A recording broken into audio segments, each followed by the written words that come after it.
Big breaking. नाफेडच्या कांदा खरेदी केंद्रावर परराज्यातील कांद्याची साठेबाजी. शेतकऱ्यांचा गंभीर आरोप. नाशिक जिल्ह्यातील उमराणा येथील तिसगाव शिवारातील पावजीदादा मंदिरासमोरील NCCF कांदा खरेदी केंद्रावर परराज्यातून कांदा आणून साठवला जात असल्याचा गंभीर आरोप कांदा उत्पादक शेतकऱ्यांनी केलाय. या आरोपानंतर शेतकऱ्यांनी कांद्याने भरलेले ट्रक अडवून धरल्याने घटनास्थळी काही काळ तणावाचे वातावरण निर्माण झाले. शेतकऱ्यांच्या आरोपानुसार स्थानिक बाजारपेठेत मोठ्या प्रमाणात कांदा उपलब्ध असतानाही मध्य प्रदेशातून हलक्या प्रतीचा कांदा आणून या केंद्रावर उतरवला जात होता. एकाच वेळी सुमारे 20 ते 25 ट्रक कांदा या ठिकाणी आणण्यात आल्याचा दावा शेतकऱ्यांनी केलाय. या केंद्रावर शाहू फार्मर आणि धोंडेगाव आदिवासी फार्मर या NCCF संस्थांमार्फत कांदा साठवणूक केली जात असल्याचे शेतकऱ्यांनी सांगितले. शेतकऱ्यांचा आरोप आहे की स्थानिक कांदा उत्पादकांकडून खरेदी करताना गुणवत्ता, आकार आणि विविध निकषांच्या नावाखाली कांदा नाकारला जातोय. मात्र दुसरीकडे परराज्यातून मोठ्या प्रमाणावर कांदा आणला जात असल्याने संशय निर्माण झाला असून यामुळे स्थानिक शेतकऱ्यांचे नुकसान होत असल्याचा आरोप करण्यात आलाय. दरम्यान साठवण्यात आलेला कांदा अंदाजे 20 mm आकाराचा असून 35 mm पर्यंत कांदा खरेदीचे निकष असल्याचे शेतकऱ्यांचे म्हणणे आहे. या प्रकाराची माहिती मिळताच महसूल, कृषी आणि पोलीस प्रशासन घटनास्थळी दाखल झाले. देवळा पोलीस ठाण्याचे सार्थक नेते गणेश निंबाळकर, महसूल विभागाचे पुरकर गजानन डोके, कृषी विभागाचे होलगडे हर्षसिंग ठोके, तिसगावचे राजू जाधव, विकास देवरे यांच्यासह शेतकरी व अधिकारी घटनास्थळी उपस्थित होते. महसूल विभागाने या प्रकरणाचा पंचनामा केला असून पंचनाम्यावर शेतकऱ्यांच्या स्वाक्षऱ्या घेण्यात आल्याची माहिती आहे. पंचनाम्यात केंद्रातील कांदा साठा, वाहनांची माहिती आणि कांद्याच्या प्रतिबाबत नोंदी करण्यात आल्या आहेत. दरम्यान उमराणा परिसरातील आणखी काही कांदा खरेदी केंद्रांवरही अशाच प्रकारे कांदा साठवणूक सुरू असल्याची चर्चा शेतकरी वर्गातून होत आहे.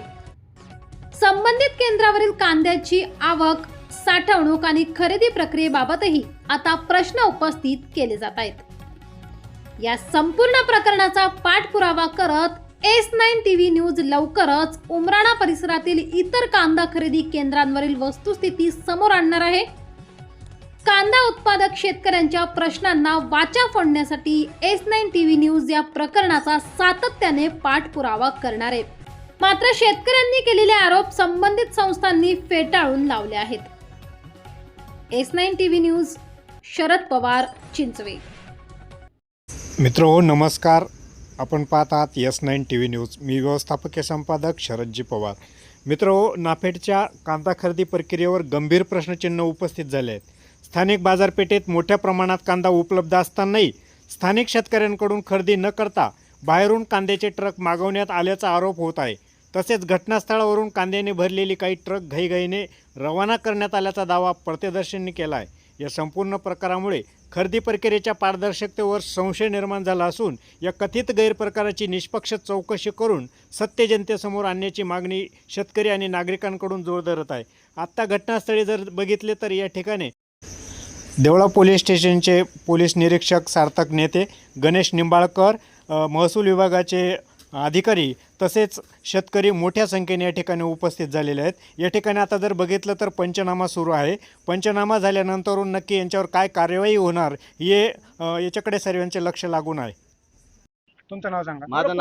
माझं नाव हरसिंग ठोके, फरार शेतकरी संघटना देवळा तालुका अध्यक्ष. काय नक्की इथं काय प्रकार आहे? आपण जर बघितलं तर सर्व गर्दी या ठिकाणी आहे. आपण स्वतः या कांदा वखारमध्ये म्हणजे जे नाफेडचं जे गोडाऊन आहे इथं आपण आलेला आहात. समोर जर बघितलं तर पूर्ण ट्रक या ठिकाणी उभे आहेत. काय प्रकार आहे नक्की? हे नाफेड गोडाऊन आहे. 2-3 दिवसापासून आम्ही रेकी केली की इथं आम्हाला कांगी भेटली की बाहेरचा माल येतोय, शेतकऱ्यांऐवजी स्थानिक ऐवजी बाहेरून माल येतोय. तर इथं कमी प्रतीचा आणि एकदम हलका माल येतोय.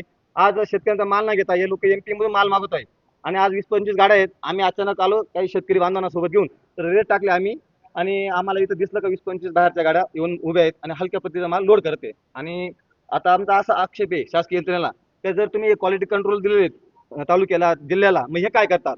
आणि मग याच्यात सर्व लोकांनी लक्ष द्यायला पाहिजे, आमदार खासदारांनी. आता याची हा उमराचा प्रश्न नाही, पूर्ण नाशिक जिल्ह्याचा महाराष्ट्राचा प्रश्न आहे. आता आमची मागणी असं असेल की पुढची की पूर्ण नाशिक जिल्ह्यातील यांचे नाफेडचे गोडाऊनची चौकी झाली पाहिजे आणि जे क्वालिटी कंट्रोल आहे तात्काळ यांना निलंबित केलं पाहिजे आणि यांच्यावर कारवाई केली पाहिजे आणि जे संबंधित ठेकेदार लोक आहेत त्यांच्यावर कारवाई केली पाहिजे आणि यांना सरळ नाव टाकलं गेलं. जेलमध्ये पाठवलं पाहिजे. तुमचं नाव सांगा. मी राजेंद्र जाधव, तिसगाव, माझे सरपंच. आम्ही आज सकाळी ते म्हणजे 12 वाजता इथे आलो होतो. इथे इंदूरच्या गाड्या आलेल्या होत्या. इथून मागे फेडरेशन वगैरे होते आणि त्यांनी वखारला जे काम दिले महामंडळ, ते आमचा जो माल खरेदी करत होते तेव्हा एकदम म्हणजे ते निकष पूर्ण लावत होती की 35 mm पाहिजे, 50 mm पाहिजे. आज जर बघितला ते गुरं सुद्धा हा कांदा खाणार नाही, इतका थर्ड क्लास क्वालिटीचा कांदा आज इथे लोडिंग होते, म्हणजे पॅकिंग स्टोरेज होते. काय मागणी करणार? आता शासनाने आता हे खरेदी बंद करावी, डायरेक्ट शेतकऱ्यांना काय देता येते अनुदान डायरेक्ट हे द्यावं. म्हणजे नाफेड यांची खरेदी बंद करावी. तुमचं नाव सांगा. आणि नमस्कार, मी विकास देवरे.